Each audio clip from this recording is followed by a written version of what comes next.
All right, Michelle, Aung San Suu Kyi spent 20 years away from her family on house arrest, all for the cause of democracy in Burma. Do you think that you would have had the strength that it took to do what she did? I think it is whether you do go through an experience that changes the way you think. I think if you were to ask a person who is not put in this situation, who have never seen any of the atrocities, any of the killings, any of the bloodshed, if you were in the comfort of your own home, many, many more miles away, you might not have that feeling or that urgency to make a change. She didn't go back for politics. She went back because her mother was very ill at that time.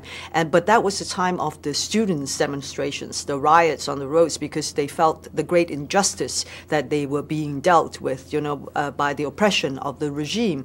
And when she was back there, she saw firsthand the beatings, the killings, the injuries. And then she was asked by some leaders, political, some educators, if she would, as her father's daughter, stand up for her people and unite them. What were her thoughts when she found out that you were going to play her in this film?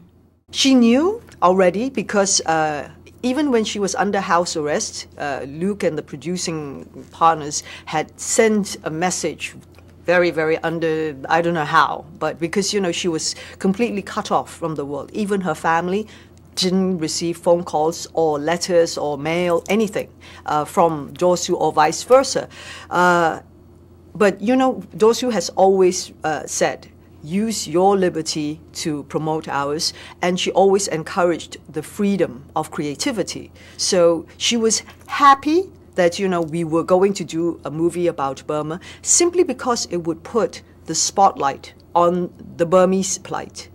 Do you think the fact that she was a Nobel Peace Prize laureate kept her alive, or do you think that it contributed to helping to keep her alive?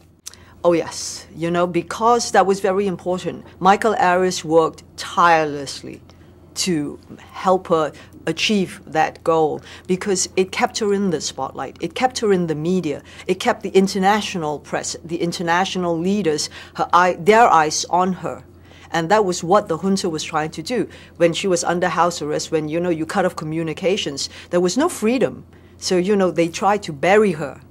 Slowly and slowly, they would hope people would forget. And now when you have so many headlines happening and so many things happening in the world, it is easy to, forget about this lady who is under house arrest. When she was released just about 2-3 years ago, when the Americans swam into a compound, I think a lot of people were going, who's that?